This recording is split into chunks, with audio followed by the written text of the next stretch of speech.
What is up, everyone, and welcome back to Umineko, episode 4, the final episode of the question arcs. I'm very interested to see where we go from here.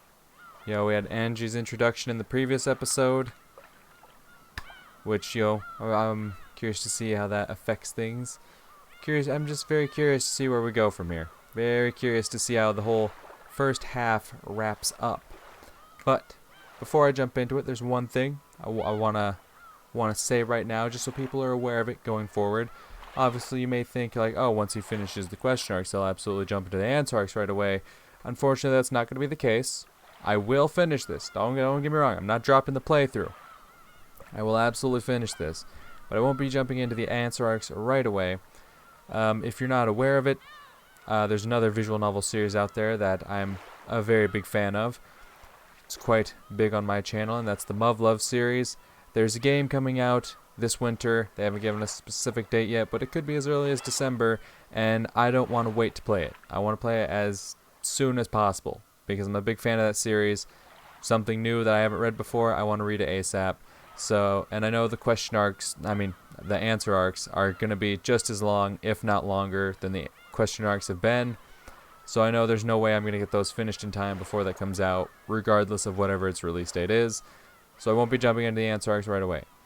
Like, obviously, I still have like another, 3, maybe 4 recording sessions just to get through this final episode. So, we still got some time. But in the event that I finish the question arcs and Love Total Eclipse hasn't been released yet, I'll be playing some smaller, sub 10-hour games in between here and there while I wait for that to come out. But after I finish Total Eclipse, I will be jumping back into the answer arcs. But I wanted to say that up front, just so people are aware, their expectations are set properly going into this.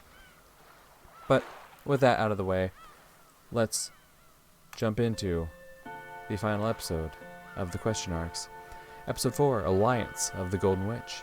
Good morning. How shocking that you haven't been forced into surrender even now. By this point, even I am forced to expect a lot from you. Not all of the game takes place on the board. How about taking a little peek at the outside this time around? They say that if you know your enemy, you need not fight 100 battles. The difficulty level depends on you. The manner in which you fought up until now will greatly influence the difficulty of this game. Oh, then that means it's going to be difficult as hell, because I don't understand a damn thing that's happening anymore. Let's go. This story is very obviously fictional and fantastic in nature, and it resembles to existing visual ordinarily coincidental. Hit me with it. What we got?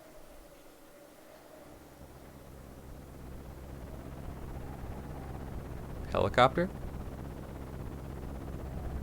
The first day, October 4th, 1986. Okay.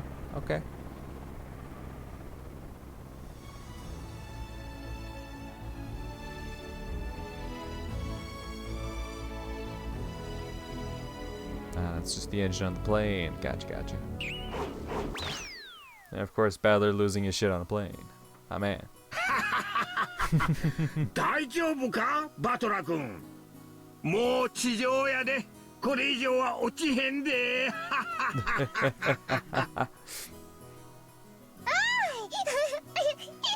Oh, Maria. I miss Maria. In the lobby of the Nijima airport, Maria dashed around in excitement. Hell yeah, she did. Battler's uproar on the plane must have been hilarious. No, let your daughter be happy, goddammit. 情けねえ男だなお前でけえ図体して相変わらず乗り物はダメなのかようるへえ人間誰しも苦手なもんの一つや二つあるもんだぜバトラ君今度おばさんと一緒に海外旅行に行きましょうよ Nah, hell no. I ain't going anywhere with you. ヨーロッパとか行かない Nope. 半日も飛行機に乗ってればきっと母さんもよしなよバトラ君の乗り物嫌いはきっと遺伝だよああアスムさんのあいつどういうわけか乗り物、自転車と車以外はほぼダメだったぜ。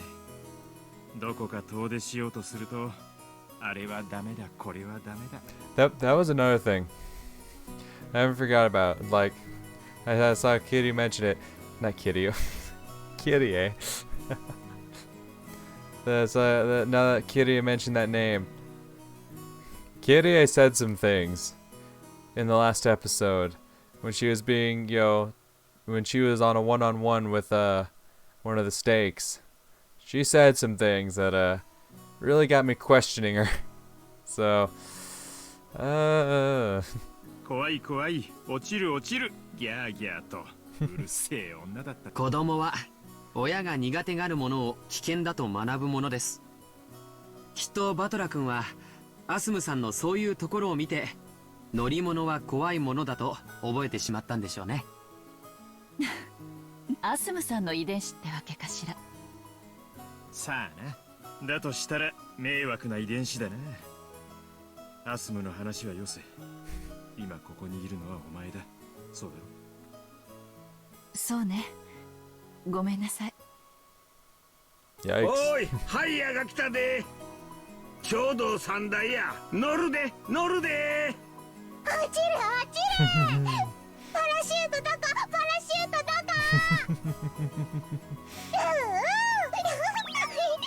こI love Maria. こんにゃらー、待て待て待ち上がれくすぐりの刑に称してやる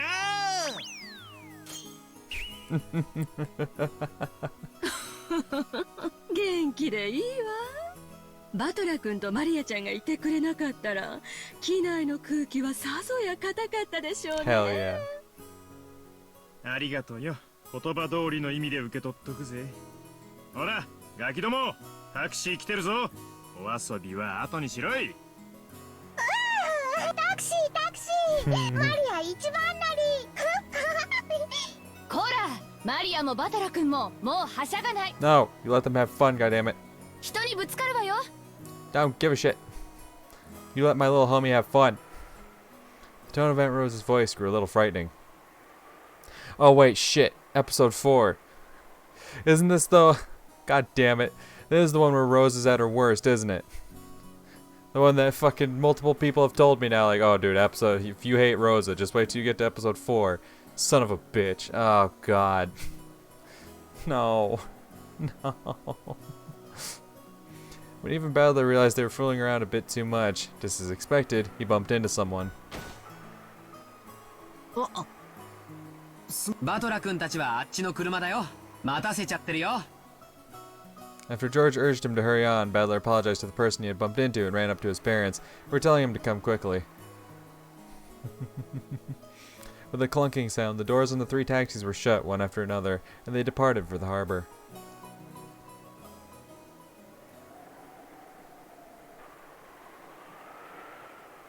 As the taxis dashed away, the entire world grew suddenly dull and slowed to a halt. Oh. Sawarudo?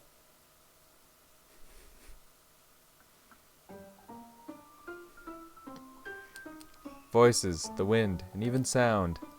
All of it stopped, and all the people who were trying to move froze like the instant someone takes a photo.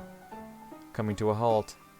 People and machines and clock hands, even the dust dancing in the wind, were frozen. Some people who were walking froze with one leg still in the air. Scraps of paper dancing in the wind were pinned in midair, frozen in place. Then, among the shadows, standing still in this unmoving world, a single one stirred. Sup, girl? How you doing? It was a girl, damn right it was. The girl Battler had just bumped into. Oh shit. Though she had moved, it was a truly subtle thing. Her gaze dropped, her shoulders lowered, a minuscule amount, and she sighed. That was all. In a normal world, that probably wouldn't even be taken as movement. But in this still world, it looked very out of place. Then, something else moved. Burncastle? It was a black cat wandering in the shadows near the taxi rank. It came up right behind the girl, and leisurely changed its form into that of a human. Yep. This was no cat. It was a witch. Of course, the girl was also a witch. As the witch stood still, her gaze still downward, she muttered. みんなが六軒島へ行くのを私は止められないのね。止められないわ。1986年10月4日。私がここにいたならみんなを止めることも不可能ではなかったの。6歳の女の子はどう立ち、私には想像もつかないけれど、そうね、もしこの場にいたなら確率はゼロではなかったわ。ゼロでない確率ならば私は奇跡を探し出せる。私が体調を崩して置いていかれなければ。 With her head facing downwards, the witch tightened her fists. They were trembling very slightly. あなたが寝込んだのはそしてベアトのゲーム版はあなたに体調を崩さない可能性が与えられつまりあなたは本来絶対にゲーム版に上がれない存在なのよ。恩着せがましくてありがとう。分かってるわ。こうしてお父さんやお母さんやお兄ちゃんの元気そうな姿を見られただけでもこれはとても素敵な奇跡なんだって。 Angie tried to stand in the way of her family, attempting to stop them from leaving the airport and heading towards Rokkenjima. However, it was impossible for her to exist in October 4th, 1986, so she couldn't do it. Even though her brother had only bumped into her and apologized, even though he hadn't realized she was his own little sister, it had been such a miracle that she could cry. Aww.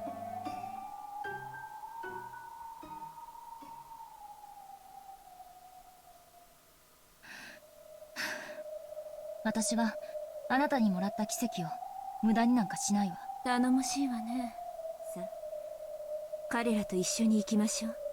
六軒島へ。駒たちがもうすぐ全て揃う。第4のゲームが幕を開けるわ。ベアトもバトラももう席についてる頃よ。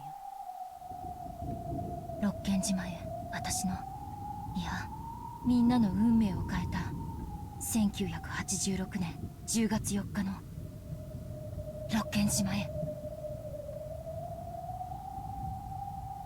What happened on that day? I'll expose it. I'll learn what it is. I'll bring them back. Okay.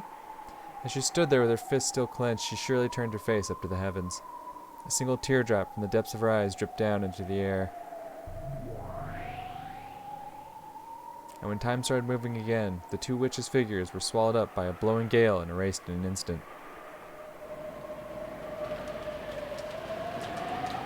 Interesting. Very interesting. Okay, that one didn't surprise me as much as the intros usually do.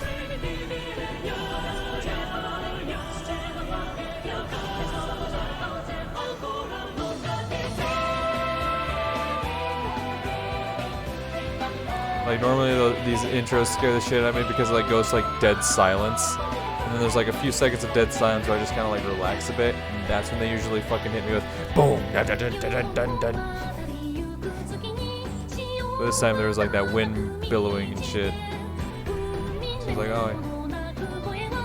So like that wind's still blowing, and then it's like boom. It's like, oh, okay, no, well, I was prepared for it this time.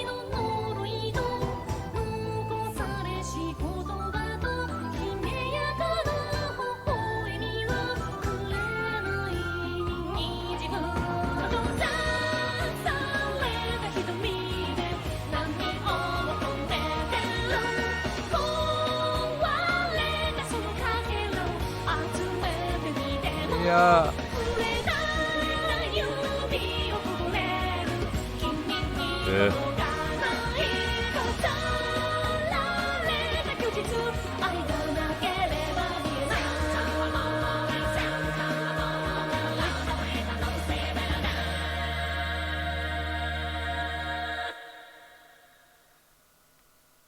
Okay.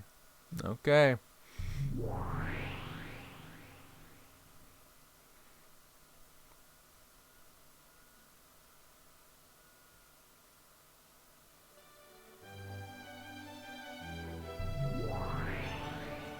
Ohayou gozaimasu, お嬢様。これは上機嫌なご様子。快適なお目覚めのようですな。快適な目覚めどころかワクワクして一睡もできなかったぞ。何しろ楽しい第4のゲームの幕開けだからな。 It seemed that she truly had been so excited that she hadn't gotten any sleep. Did she show absolutely no signs of lacking sleep because she was young or because she had the mind of a little kid? Runabe chose not to say that aloud and laughed instead. 前回はバトラのやつを徹底的にケチョンケチョンにしてやっあのまんまと騙されたというバトラの顔、実にざまあなかったぞ。それにしてもあやつもまだへこんでるのではあるまいな。へこんでいると申し。まああやつめいい年してちょっと素直すぎるとことかございますな。そこが魅力とも申しますが。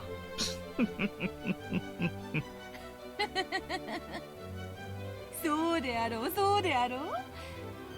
まあそれでだ。前回のあれあやつめコロッと引っかかってくれて、コロッと豪快に。生まれてからただの一度も人に騙されたことのない無垢なバラのつぼみにも似た純粋さを、冬の朝美しき新雪の平原を存分に駆け回って踏みにじり尽くす喜びにも代え難いでしょうな。お嬢様は、実に痛快に豪快に無残に無慈悲に無教養に、実はちょっぴりやりすぎちゃったんじゃないかななんて不安になってしまうくらいに暴虐の限りを尽くされましたとも。 God damn. 普通ならへこむでしょうな。それはもう二度とお嬢様の顔も見たくないくらいに。分かっておるではないか。わらわはそのだな。Let me just recap how much of a fucking asshole you were. もしもあやつが意気消沈していて卓につかないというようなことがあったら、そうならば先に対策を準備した方が良いかと思い、お前に先にそれを問うたわけだ。でしたらやはり対策をご用意された方がよろしいでしょうな。残念ながらバトロ様はお嬢様の例の北風と太陽作戦でかなりショックをお受けになったようです。ショックというとI'd say pretty fucking bad. He wasn't in a good spot at the end of the last episode for sure. Beato lowered her voice slightly, asking timidly. Runabe followed suit, and lowered his voice in the same way. 実は膝を抱いてうずくまられて何度かお声をおかけしたのですが、お食事もお運びしたのですが、手を触れた様子も。それは難儀だな。あやつそこまでへこんでおったか。無理もありますま。何しろお嬢さん敵におやりになられましたからな。普通なら人間不信になりましょうな。ほう、人間不信なら人間など見限って魔女を信じるとよいぞ。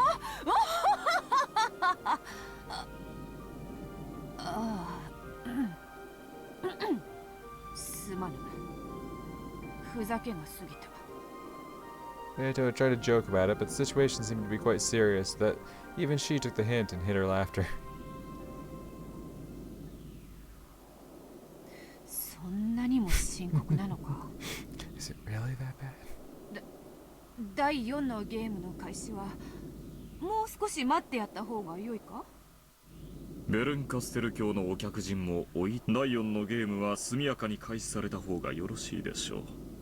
ただお嬢様はバトロ様に多少気を使われても良いかもしれませんな。 Perhaps you may not want to be a total asshole, my lady.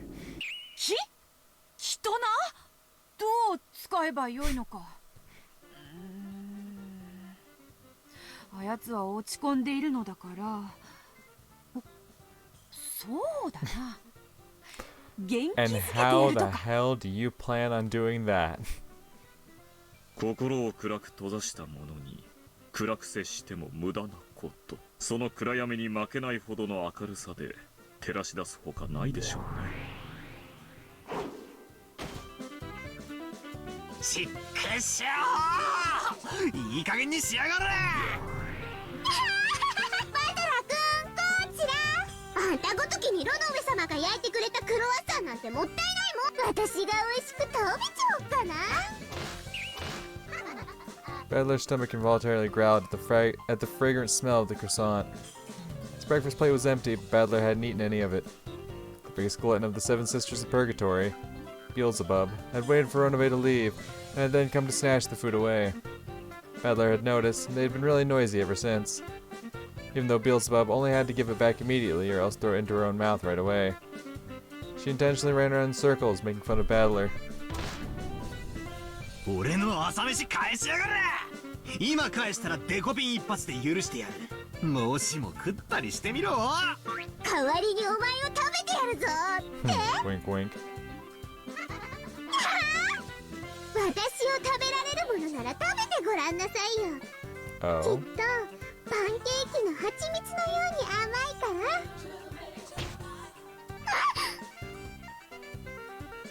捕まえた。今はてめえの太ももよりそのパンが食いてんだ。おとなしくそいつを返しやがれ。ふっかこいつ最後まで抵抗を。ダメよダメよ、あげないもん。クロワッサンも私に食べてほしいって思ってるもん。イエーイ、ヤッホー、ヤッホー、バトラー。こいつ朝っぱらからまだくよくよしてるのか。新しい一日とゲームの始まりであるぞ。元気出して行ってみよう。 She flung the door open, like a marathon runner drawn on a certain caramel box, with her hands held high in an idiotic cheeriness. Beato appeared. For some reason, flags around the world and confetti scattered about perfectly completing this magnificent entrance.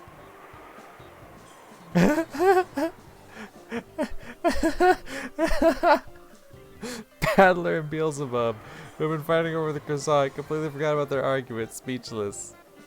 おはようございます。それでは私はこれで。はい、バトラ君、あーして。うわっ。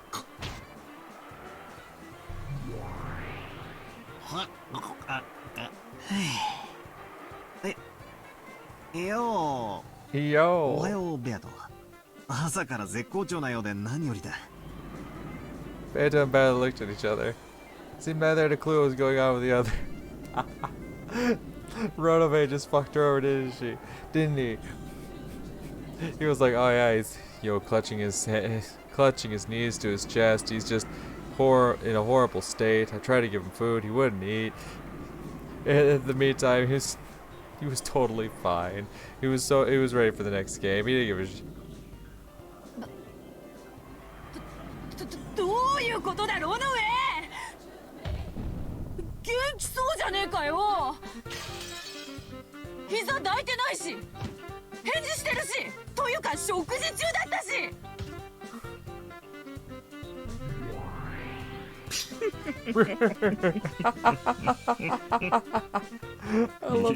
え、毛布の中でお目覚めの時間をお知らせしたのですが、食事をしようにもいたずら猫が迷い込んでそれどころではなかったよって。騙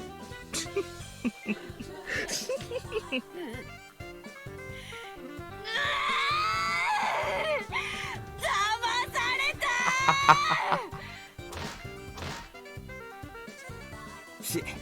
た。よく言う。てめえこそ前回はでっかく騙してくれやがった。事情はさっぱりだが朝からいい気味だぜ。 My man Ronove. とりあえずロノベ、朝からナイス。 Nice! 恐れ入りますバトラ様。 The two men stuck up their thumbs as though they understood each other, chuckling together. Hell yeah. Real homie shit. For a while, Beato was very energetic, trying to hide her embarrassment. Oh, that was awesome. Man, I like Ronobe. 俺をあんまり舐めるんじゃねえ。まさか俺が膝を抱いてまだいじけてるとでも思ってたのかよ。前回あれだけ悔し涙を流しておった。あの涙をたっぷりと小瓶にでも集め、化粧水。あれはてめえの下手くそな芝居の頂点会にみっともねえとこ見せちまったが、二度と同じ手が通用すると思うなってんだ。無論よ。同じ手に何度も引っかかってわらわを失望させるな。ああ、見てろよ。俺はくじけるたびに強くなる男だってことを教えてやるぜ。Hell yeah, my man. だがな、ベアト。うん。なんだ。二度とするな。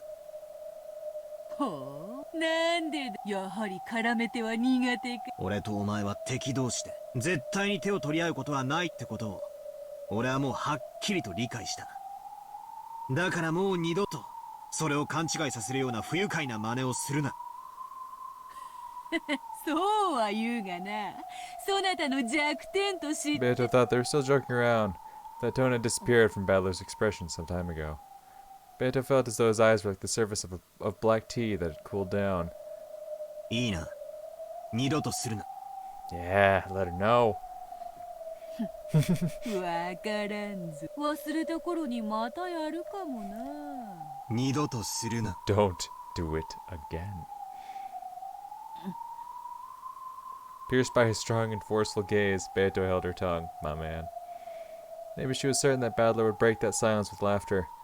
However, Badler's serious expression didn't change in the slightest. So to break that silence, Beato had no choice but to start laughing herself.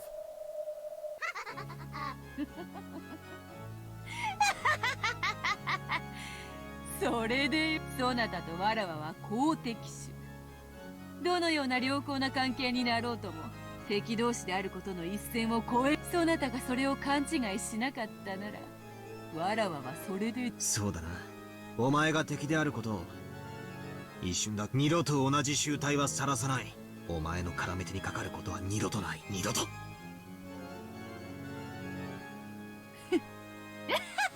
第4のゲームが待ちきれないのは嬉しいぞバト。さあ席につけ。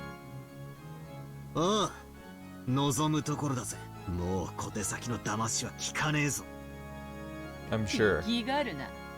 前回のゲームの最後の謎、南條殺しの謎も降参したままのくせに。Oh, right. I was sitting here thinking, like, wait, how the hell did Nanjo die last time? That's right.